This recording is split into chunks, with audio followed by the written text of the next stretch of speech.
Our first regular order bill, Congresswoman Green's Gulf of America Act of 2025, codifies President Trump's executive order to restore names that honor American greatness. It permanently renames the area formerly known as the Gulf of Mexico as the Gulf of America. This legislation will ensure uniformity and implementation of the new name across government documents and maps. I thank Congresswoman Green for her quick work in introducing the bill in the House. Just a quick point of correction for your reference to the body of water formerly known as the Gulf of Mexico. It's still the Gulf of Mexico. It has been for a couple hundred years, and I assure you it will continue to be in most of the reality-based world, no matter how much theater we bring to this in this committee.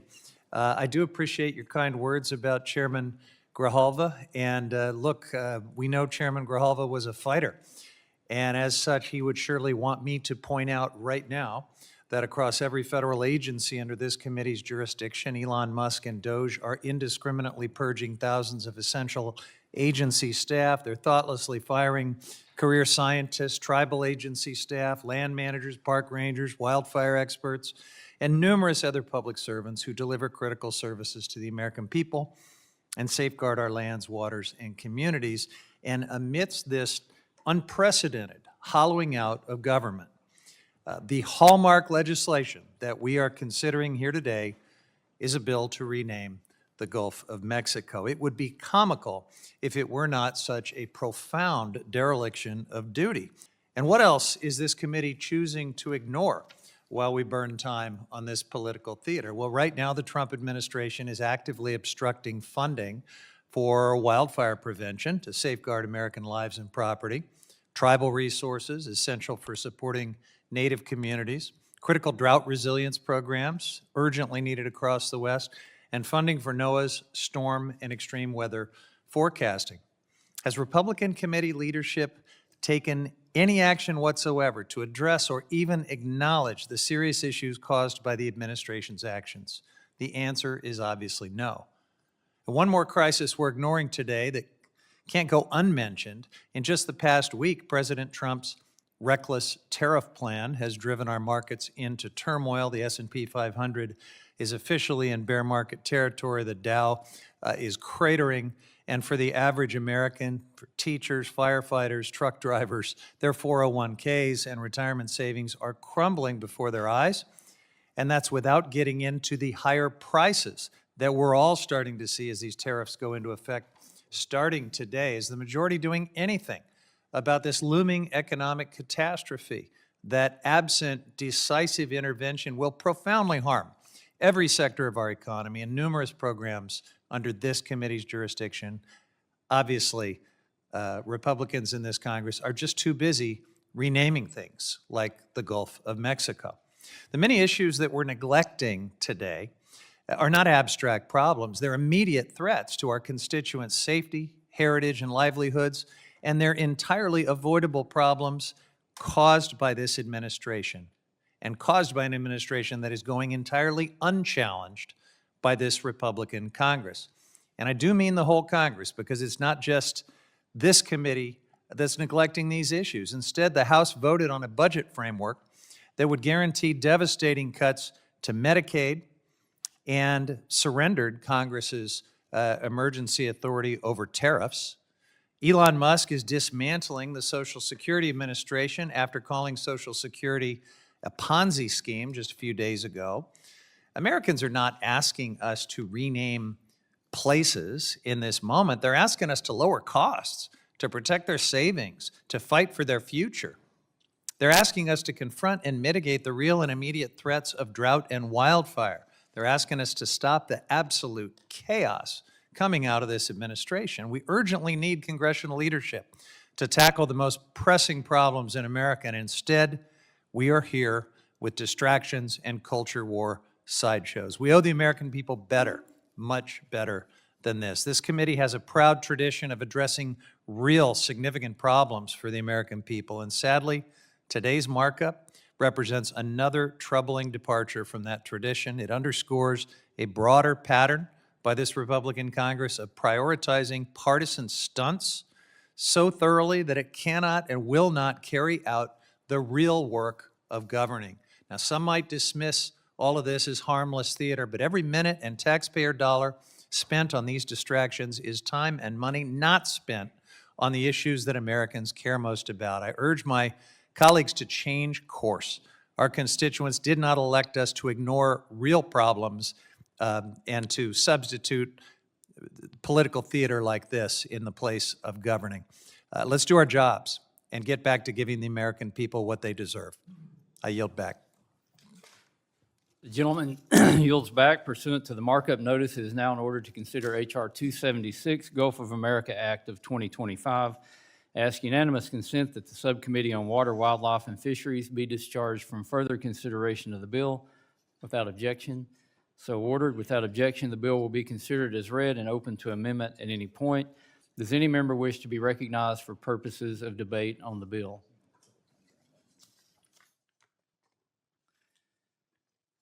I recognize myself, and I speak in support of H.R. 276, the Gulf of America Act, which is sponsored by Representative Green of Georgia. This legislation seeks to codify a portion of President Trump's Executive Order 14172, restoring names that honor American greatness, which renamed the body of water formerly known as the Gulf of Mexico as the Gulf of America. By enacting this legislation, we ensure consistency in the reference to laws, maps, regulations, and records. On his first day in office, President Trump signed Executive Order 14172, which directed the Secretary of the Interior, acting through the Chair of the Board on Geographic Names, to oversee renaming the Gulf of Mexico to the Gulf of America. Throughout our country's history, presidents have made changes to the names of America's lands and waters. Today, we are taking the necessary steps to codify this action into law permanently. The Gulf and its 1,600 miles of coastline within the United States are and will continue to be critical to our country's economy. The Gulf of America region is home to 14% of the United States' total crude oil production, 48% of the country's refining capacity, and 51% of its natural gas processing. President Trump has made it a priority of his administration to make America energy dominant, and that starts in the Gulf of America. It is nearly impossible to overstate the importance this region has in securing a future of American energy dominance. Along with energy, the Gulf is a lifeblood of commercial and recreational fishing, tourism, and is one of the most productive ecosystems in North America. President Trump's executive order and Representative Green's legislation embrace the numerous ways the Gulf of America powers the American economy. Americans have long been the dominant driving force behind the economic value of the Gulf, and this legislation simply reinforces the many ways that this treasured resource has benefited the United States. I thank Representative Green for her work on this legislation. The U.S. Geological Survey's Board on Geographic Names has already begun implementing the executive order, but passing this legislation through the committee will ultimately enact it into law. I urge my colleagues to support the legislation, and I yield back. Is there further discussion? Representative Huffman, you're recognized for 5 minutes. Thank you, Mr. Chairman. Mr. Chairman, when House Republicans finally tire of all of this political theater, all of this kissing up to Donald Trump, all of the burning of Congress's precious time and resources for absolutely nothing but show, for bootlicking and sycophancy, call us. We have a lot of serious work we would like to do with you. We have a lot of governing that we would like to do. But right now, our country is careening towards disaster under the Trump administration. His trade war is wreaking havoc on the economy. Our constituents are struggling to make ends meet with rising costs. Agencies aren't able to provide essential services for the American people because of the mass indiscriminate firings of federal employees, facility closures, chaotic government takeovers by Elon Musk and his tech bros at Doge. Agencies under this committee's jurisdiction have been gutted, kneecapped from doing their work to ensure public safety, mitigate wildfire risks, or protect our irreplaceable natural resources. We're not here to address any of that today. In fealty to the president, House Natural Resource Republicans are considering a joke of a bill to rename the Gulf of Mexico the Gulf of America. If you were to choose a bill that perfectly embodies the Republican Party at this moment in history, this might be it. The bill does absolutely nothing, but it kind of says everything. It captures the MAGA, anti-immigrant, imperialistic rhetoric of right-wing cable news and podcasts, while also giving cover for the president to censor and retaliate against news outlets that choose to call it the Gulf of Mexico, which, by the way, is what every other country on earth will continue to call it. It tightens the stranglehold billionaires in the oil and gas industry have on Team Extreme, while ignoring all of the chaos President Trump's policies are inflicting on Gulf Coast communities. President Trump might think he was the first to come up with this idea, the Gulf of America, but it was actually a comedian, Stephen Colbert, back in 2010. And at that time, oil was gushing from BP's blown Deepwater Horizon well that killed 11 people and crushed the coastal economy of Louisiana. Colbert called it the Gulf of America because, to quote him, "We broke it, we bought it." Republicans seem to have forgotten this incident as they advance their drill, baby drill agenda. But as we approach the 15th anniversary of the tragic Deepwater Horizon disaster, I would like to remind my colleagues, we continue to see record-breaking oil and gas production because for decades, big oil has clung to sweetheart deals that it receives from the federal government. And all of us pay the price. It's the surge in climate-driven disasters like the catastrophic wildfires in California, the cycle of extreme drought and flood across the West and the Midwest, supercharged hurricanes pounding the Southeast, and more. It's the unmatched levels of pollution in communities in the Gulf, primarily black, brown, and low income, which have become a sacrificial altar for the fossil fuel and petrochemical industries. And while Trump and Musk destroy our economy, our communities, and our planet, congressional Republicans can't even be bothered to face their own constituents at town hall meetings. But now, after weeks of silence, Republicans finally have a plan to address this compounding crisis. They're going to rename the Gulf of Mexico. This is what they think the American people want. And talk about unpopular. According to a recent Fox News poll, the majority of Americans actually oppose this name change. They know it's a joke. They know it's a stunt, even if President Trump and Republicans seem to be taking it seriously. You know what's not a joke? Firing firefighters, weather forecasters, disease researchers, aid workers, destabilizing global markets with mindless tariff taxes that are wrecking people's hard-earned retirement and college savings, turning our allies and neighbors into enemies, threatening to cut Social Security and Medicaid services that will be in much greater demand once the Trump recession really gets rolling in the weeks and months to come.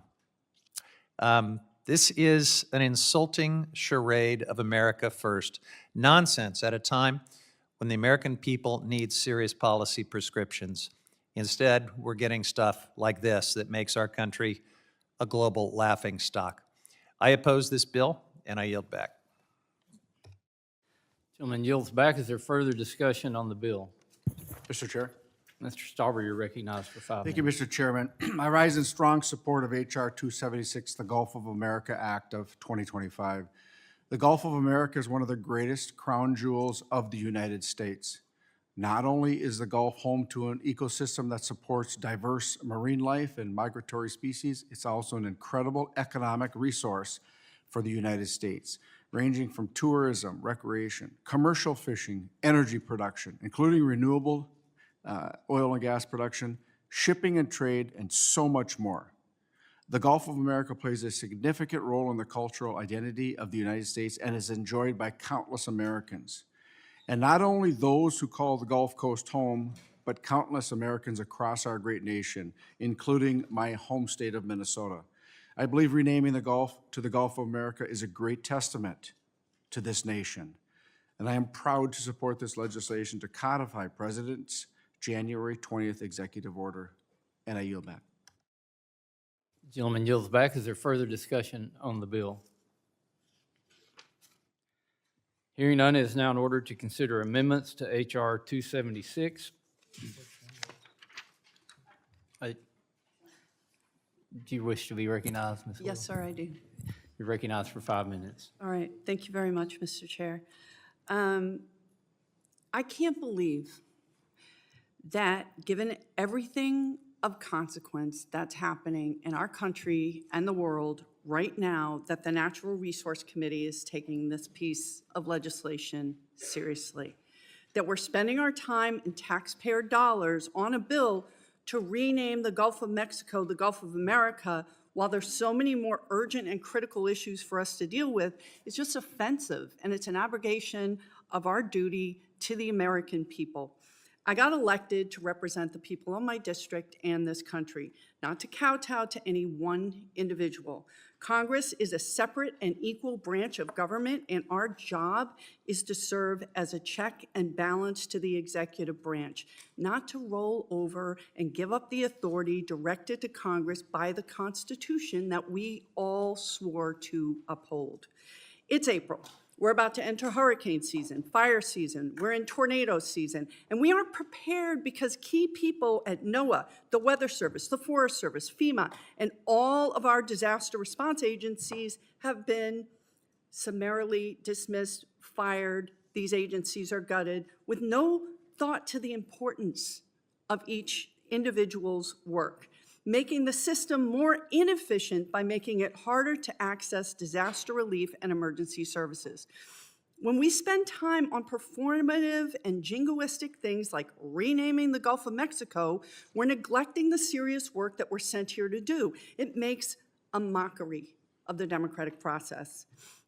And while we're spending time and taxpayer dollars doing this, the administration, with the blind support of my Republican colleagues, is kneecapping the federal workforce, busting unions and taking away collective bargaining rights, abducting legal residents and sending them to foreign prisons, trampling the right to free speech and due process, crashing the economies and the 401ks and pensions of hardworking Americans with these erratic and just, you know, with these erratic tariffs and stealing the earned benefits of Americans, our veterans and Social Security recipients.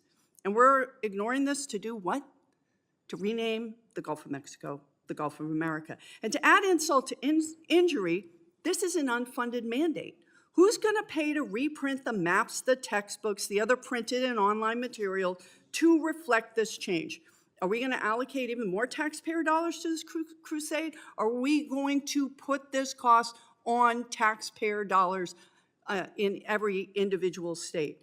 This bill is a sycophantic attempt to wrap the American flag around this bill and does nothing to help Americans who are suffering and struggling to afford necessities, to create jobs. And those necessities, by the way, just got more expensive because of the aforementioned tariffs. It's not what we should be doing, and quite frankly, is embarrassing and making a mockery of this process. Let's do our damn jobs and do things of consequence. This committee does important work, and we have been able to work together to get things done. Let's continue to focus on that.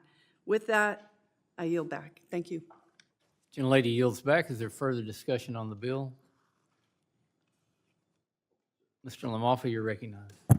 Thank you, Mr. Chairman. Appreciate it. It's kind of funny here watching the Dems go off for about 10 minutes on the bill so far, and then several speeches on it last time we heard the bill. Then I see there's a list of 20 amendments to the bill. It'd be real easy just to pass this little name change and not waste all this time we're hearing about wasting on the bill. It's coming from the other side with each of those amendments. If we hear them, it's going to be at least 5 minutes on one side, and then maybe the Republicans respond. So, 5 times 20, it's 100 plus, 20 times 2 responding by each Republican. That's 140 minutes or so. So, Would the gentleman move to pass them by unanimous consent? I mean, I will stipulate to that. We could just pass all the amendments by unanimous consent. No, how about just the bill in chief instead all the time on the Oh, amendments, okay, okay? thank you. But taking my time back, thank you.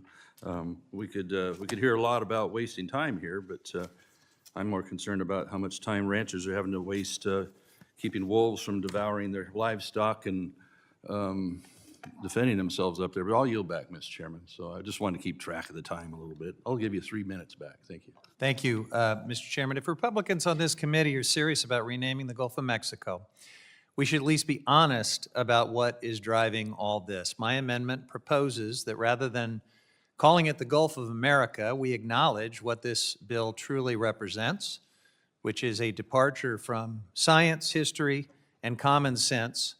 We should call it the Gulf of Ignorance.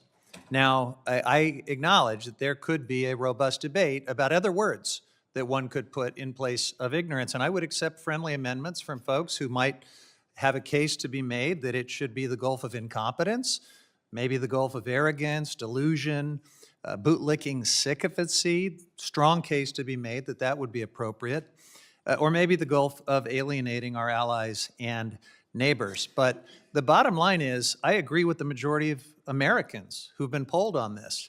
The Gulf of Mexico doesn't need a different name.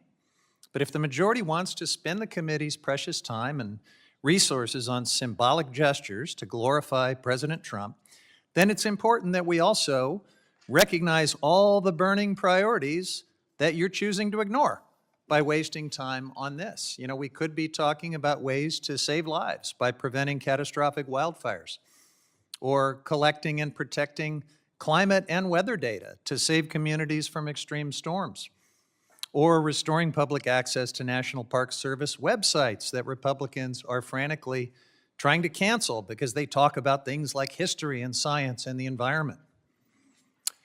There is no shortage of things that people need us to do in this committee, that they want us to do, and you are choosing to play naming games. I have a hard time believing most people in the Gulf of Mexico who have endured devastating hurricanes and extreme weather events see this as a good use of Congress's time, when we could be spending our time helping communities prepare for rising sea levels or the next natural disaster. In fact, an overwhelming number of Americans do not support renaming the Gulf. As I said, according to some credible polling, the Gulf is one of the most ecologically and economically vital regions in the Western Hemisphere, not just for the United States, but for a lot of other countries. It is home to productive fisheries, endangered species like the Rice's whale, unique deep-sea coral reefs and ecosystems. Its resources include resources that fuel industries, provide jobs, sustain coastal communities, and those real challenges, protecting ecosystems, building resilience, preparing for the future, deserve a seriousness. They deserve our serious attention, not political theater and a vanity project in order to please Donald Trump. If we want to rename the Gulf, let's at least be honest about what that says, that we're choosing to ignore science, history, and the pressing needs of coastal communities and the people we serve. That's why I propose an amendment to call it the Gulf of Ignorance, if that's really the way Republicans want to move forward.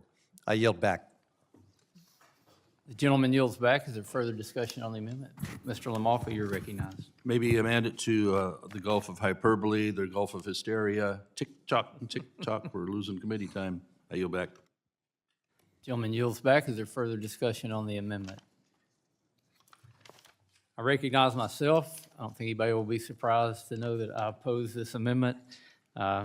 This amendment would actually rename the Gulf of Mexico the Gulf of Ignorance, which is, to me, a very demeaning name. I don't know if that's meant to demean the region, the president, the country, or the people that work in the Gulf and do a lot of good for our country. So obviously, oppose the amendment. It's just one in a series of amendments that we will consider today that do nothing to improve the legislation before us. I urge all my colleagues to oppose the amendment, and I yield back. Is there any further discussion on the amendment? If there's no further discussion on the amendment, the question is on the amendment offered by Ranking Member Huffman, designated Huffman number 3. All those in favor signify by saying aye. Those opposed say no. In the opinion of the chair, the noes have it, and the amendment is not adopted. I'll take the loss.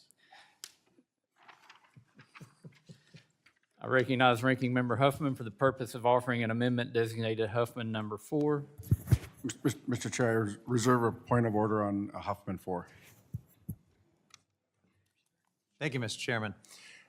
So, colleagues, if we are going to waste important committee time renaming major geographic features for one man's ego, Mr. Huffman, if you'll, without objection, the amendment is considered as read. thank you. Now you're recognized. Now I'm recognized. All right. So, folks, if we're going to waste this committee's time just to glorify one man's ego, I propose that we at least be efficient about this, right? I mean, that's the theme of the day, efficiency from Doge and others. And so the great Wayne Gretzky once said, you don't skate to where the puck is, you skate to where it's going to be. And my amendment tries to do that. I mean, why do all of this Trump glorification in a piecemeal manner? Why not cut to the chase? And I am proposing that we rename the entire planet Trump. In the world that this administration is building and this committee is enabling, everything is about Donald Trump anyway. Republicans are proposing that we put his face on currency. His name is apparently going to go on Air Force One. You've introduced a bill to add his head to Mount Rushmore. His whims are shaping everything from who gets prosecuted to who gets silenced and who gets to participate in democracy. And so I would not be surprised if one of you actually proposes a 60-foot statue of him looming over the National Mall, as we've taken, some liberty to depict what that might be. We're trying to get ahead here and skate to where the puck is obviously going. So let's skip the endless parade of one-offs here. It's far more efficient to just cut to the chase, but let's be clear about what Planet Trump actually looks like. It's like a theme park from 1890, but with catastrophic climate dystopia. You're talking about the trade and economic policy of 1890, the foreign policy of 1890, science and education from the 1890s, deregulation and tax and wealth policy from the Gilded Age, the Wild West of gun violence for sure, but with modern, really destructive weapons. And back to the 1890s you go for health policy, civil rights, and a lot more. And a great example of that is our great scientific agency, NOAA, where thousands of scientists and public servants are being indiscriminately fired. These are people who forecast hurricanes, monitor climate trends, and protect our coasts. Apparently, it is back to the farmer's almanac when it comes to things like weather forecasting on Planet Trump. So, to my colleagues across the aisle, you're not governing with this stuff. You're sabotaging. A government that doesn't work isn't an accident resulting from all of this chaos. It's actually the plan.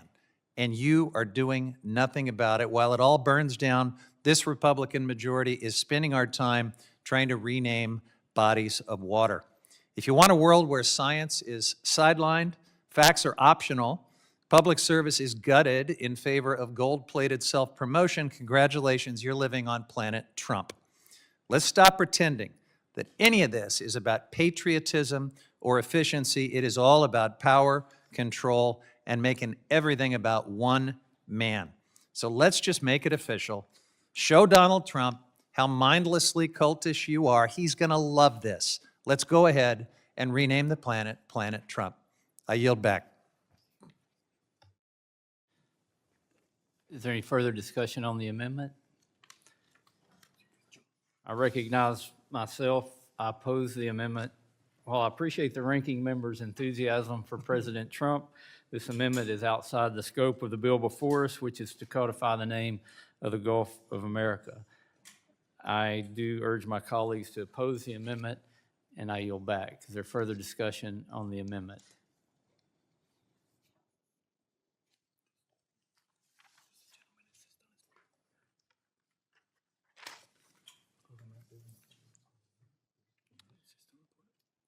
We're just going to vote, or are you going to do? There is a point of order reserved. And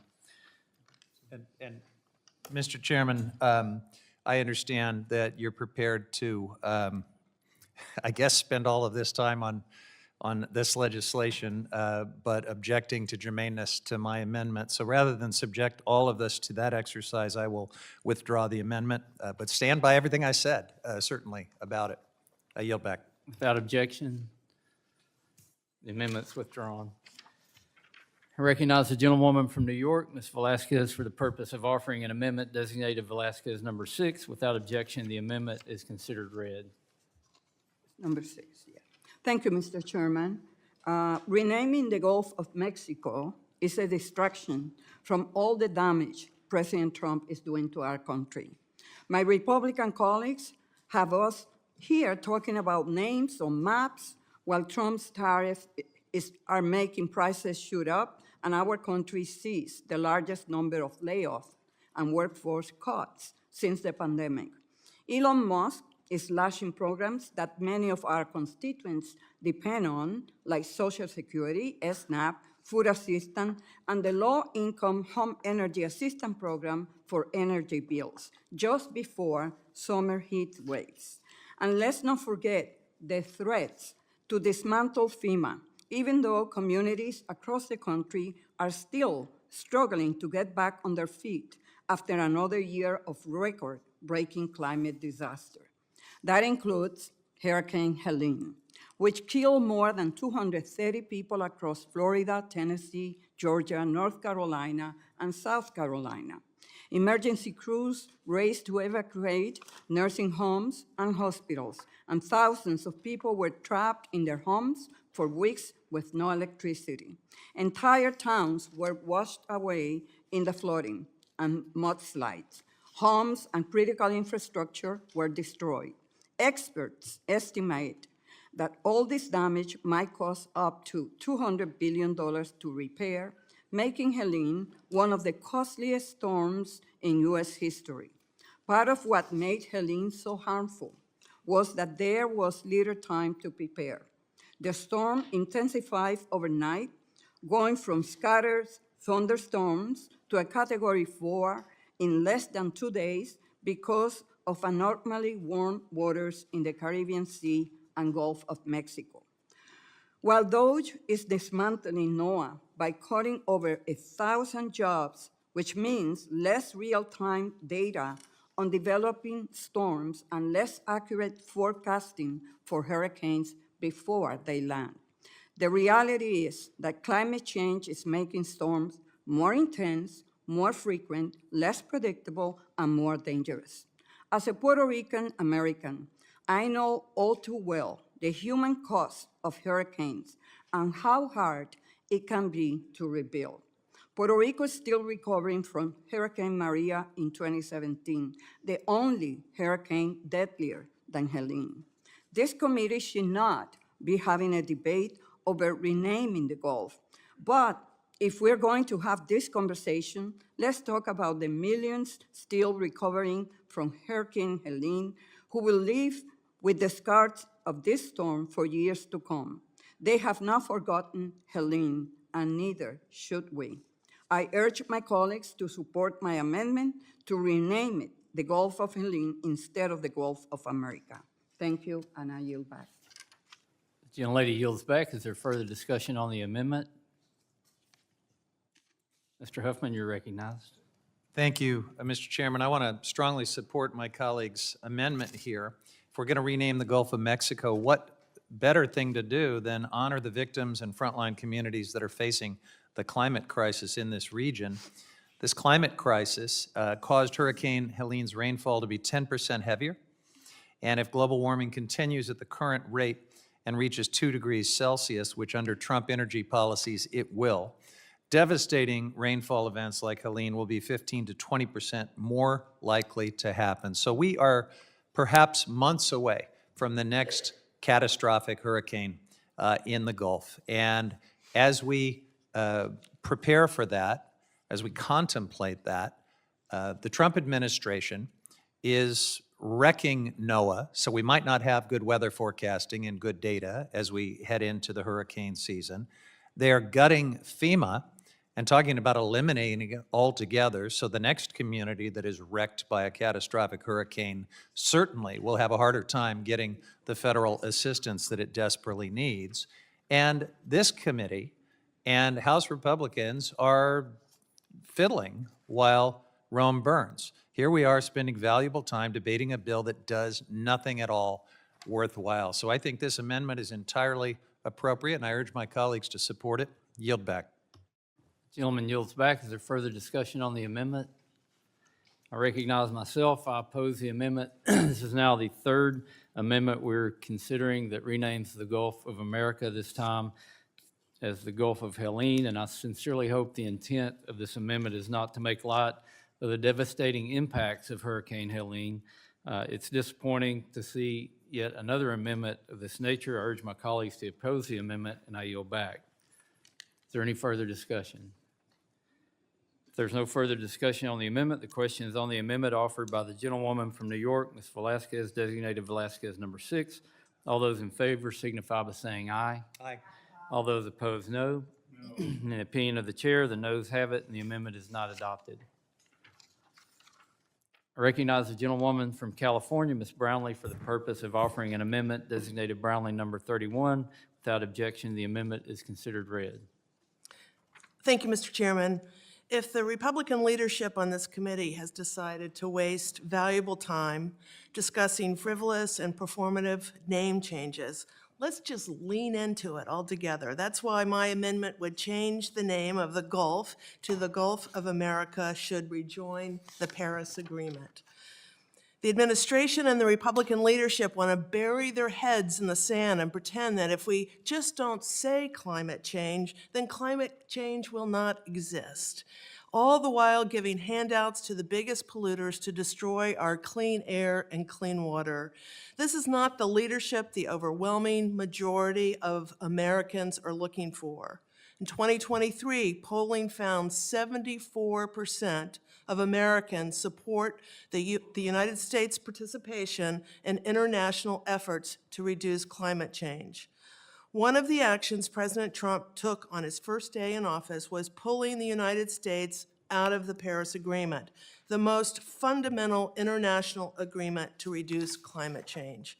It's felt like a lifetime ago since the early days of the Trump's presidency, and the GOP barreled full steam ahead on their anti-climate agenda, cutting critical investments in local communities, downsizing agencies' ability to respond to extreme weather events, and even wasting time and resources combing through agency documents to identify mere mentions of climate change.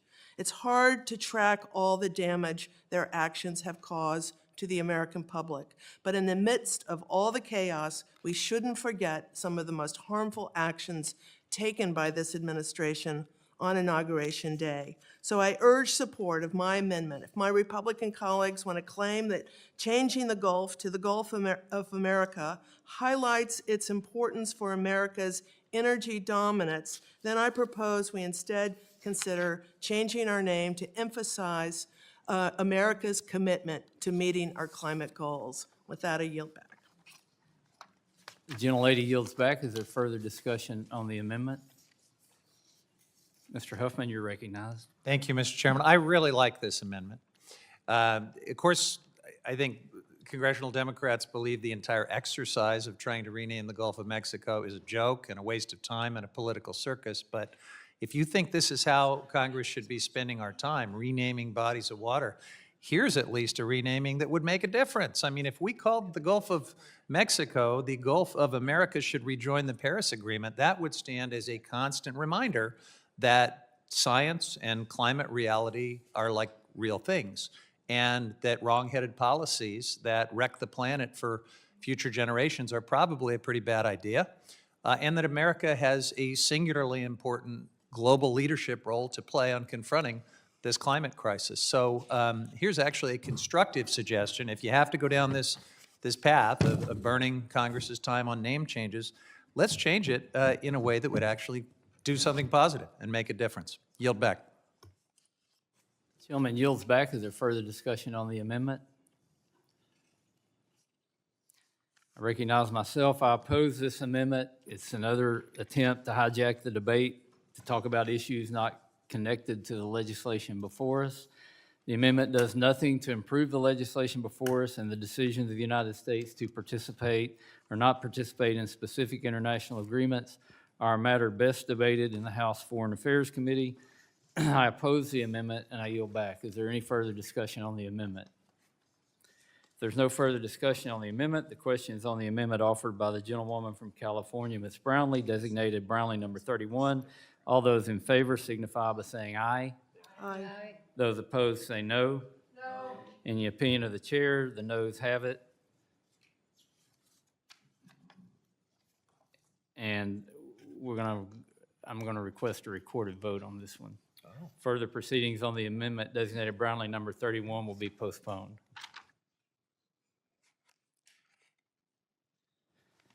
Now, in order to consider amendment designated Soto number 5, and I recognize Mr. Huffman for the purpose of offering the amendment. Without objection, Renaming the Gulf of Mexico isn't a choice that should be up to just President Trump and even us here in Congress, especially not when Trump and his Republican allies are proving that they are shockingly out of touch with the wants and needs of the American people. On this issue alone, multiple polls have found that a supermajority, around 70% of Americans, oppose changing the name of the Gulf.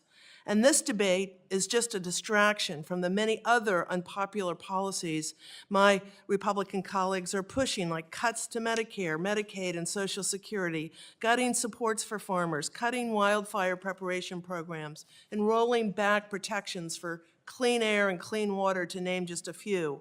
These policies are so unpopular that many of my colleagues across the aisle have even stopped holding public town halls because of the backlash that they're getting from their own constituents. And just this weekend, mass protests took place across the country, from major cities to small, deep red towns. It's time we act like the democracy we are, and listen to the voices of the people we represent. For that reason, I'm offering this amendment, which would require a public comment period on the name change following all the requirements of the Administrative Procedures Act, none of the rushed box-checking exercises like the administration's recent 5-day public comment period on a lithium mine in Oregon. A real comment period to hear from the American people. If Congress wants to rename the Gulf of America, it should be after input from the American people and with the support of the American people. I urge adoption of this amendment, and I yield back. and the lady yields back. Is there further discussion on the amendment? Mr. Huffman, you're recognized. Thank you, Mr. Chairman. I support this amendment, and I just can't imagine what Republicans would be afraid of by having a public comment period so that people could tell the administration what they think of this idea. I guess if you vote against this amendment, I guess we know what you're afraid of. We know that you realize that this is a dumb idea, that the overwhelming majority of Americans are going to tell you what a dumb idea it is, and they're probably going to tell you a lot more than that in a public comment period. But I do realize that, you know, hearing from the people these days is a little bit out of favor across the aisle. I hope that this is a moment for you to reconsider this position that you've been taking, denying town halls, and you know, what better way than to just have a simple public comment period on this knucklehead idea of renaming the Gulf of Mexico. I yield back. Gentleman yields back. Is there further discussion on the amendment? I recognize myself. I oppose the amendment. The amendment would require the Department of Interior to conduct a public comment period pursuant to the Administrative Procedures Act. This amendment breaks with precedent and law, as name changes subject to executive orders or congressional direction are not required to go through the APA process. And I will note that my colleagues on the other side of the aisle have offered 3 name changes to the Gulf of America, and I don't think there's been any kind of public comment period before those changes were proposed. I oppose the amendment, and I yield back. Is there further discussion on the amendment? If there's no further discussion on the amendment, the question is on the amendment offered by the gentlewoman from California, Ms. Brownlee, designated Brownlee number 27. All those in favor signify by saying aye. Those opposed, no. In the opinion of the chair, the noes have it, and the amendment is not adopted. Julia, do you want to record it? No. I recognize Ranking Member Huffman for the purpose of offering an amendment designated Huffman number 2. Without objection, the amendment is considered read. Thank you, Mr. Chairman. So if Congress decides, against the overwhelming will of the American people, that we should officially rename the Gulf of Mexico, let's be very clear about what this move to call it the Gulf of America actually means. My amendment is a simple statement that puts the name change in context, because as I've mentioned before, President Trump was not the first one to come up with this idea. In fact, it was the late-night comedy host Stephen Colbert back in 2010. This was at a time when the Deepwater Horizon disaster was raging. And to quote Stephen Colbert, he said, "I don't think we can call it the Gulf of Mexico anymore. We broke it. We bought it." That was the joke, and now the joke is on us. As my amendment says, the 2010 disaster resulted in the deaths of 11 workers, 134 million gallons of oil spilled into the Gulf over 87 days, the demise of thousands of marine mammals and sea turtles, and billions of dollars in economic loss from the fishing, outdoor, recreation, and tourism industries resulted. Big oil broke the Gulf, and the American people had to foot the bill for most of that disaster. My amendment notes that that BP was allowed to deduct $15.3 billion of its historic $20 billion settlement with the federal government over the disaster on its taxes, a massive tax break for these billionaires on the backs of the American people.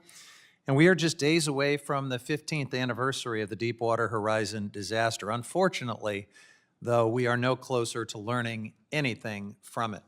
The Trump administration is pushing ahead to expand drilling in the Gulf, including the ultra-deep water in the very area of the 2010 disaster. This deepwater drilling is especially dangerous because, as we saw in 2010, it is enormously difficult to reach and plug these wells when something goes wrong. It requires very specialized expertise and technology to work under incredibly technically challenging conditions.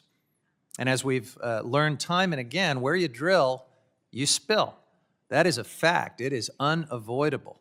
And a spill in ultra-deep water is especially tragic. Now, we are creating a perfect storm right now for the next catastrophic oil spill, because the Trump administration is opening a lot of these waters to more drilling, and Republican members of Congress are moving forward with mandating oil and gas leasing to pay for tax cuts for billionaires. And all of this while the administration is firing federal workers who keep us safe. They're the same agencies and workers that enforce safety regulations, that oversee the oil and gas industry to make sure they're not cutting corners, like the corners that were cut that led to the Deepwater Horizon disaster. So we are inviting more disasters, more deaths, more fish, birds, and coasts smothered in oil, more harm to the millions of people whose lives, livelihoods, and recreational interests depend on the Gulf of Mexico. So look, if you're going to set up these conditions for America to absolutely wreck the Gulf again, let's just be honest about what that renaming means. I urge support for my amendment, and I yield back. Is there further discussion on the amendment? Chairman. Mr. Lawford, you're recognized. Mr. Chairman, thank you. I was out in the hall for a minute, and I only caught part of the reason there. Was this the sludge ball that's going down the Klamath River from the removed dams in my district that we're talking about causing all the wildlife harm, or was that some other subject that I was missing there? I'll yield back, Mr. Chairman. Is that a question, an inquiry? I'd love to answer. The gentleman yields back. Is there further discussion on the amendment? If there's no further discussion on the amendment, the question is on the amendment offered by Ranking Member Huffman, designated Huffman number 2. All those in favor signify by saying aye. Aye. Those opposed say no. In the opinion of the chair, the noes have it, and the amendment is not adopted. I recognize the gentlewoman from New York, Ms. Velasquez, for the purpose of offering an amendment designated Velasquez number 12. Without objection, the amendment is considered read. Thank you, Mr. Chairman. My amendment says that the renaming of the Gulf of Mexico should not take effect if it's going to cost taxpayers money. So as President Trump and co-president Elon Musk used Doge to dismantle our government under the false pretenses of concerns about national debt, here you are, adding to the national debt. If my colleagues care about government efficiency, they will not devote time and resources to this political stunt. It costs money to replace maps, signs, documents, brochures, and books. It takes real staff time, which costs money too.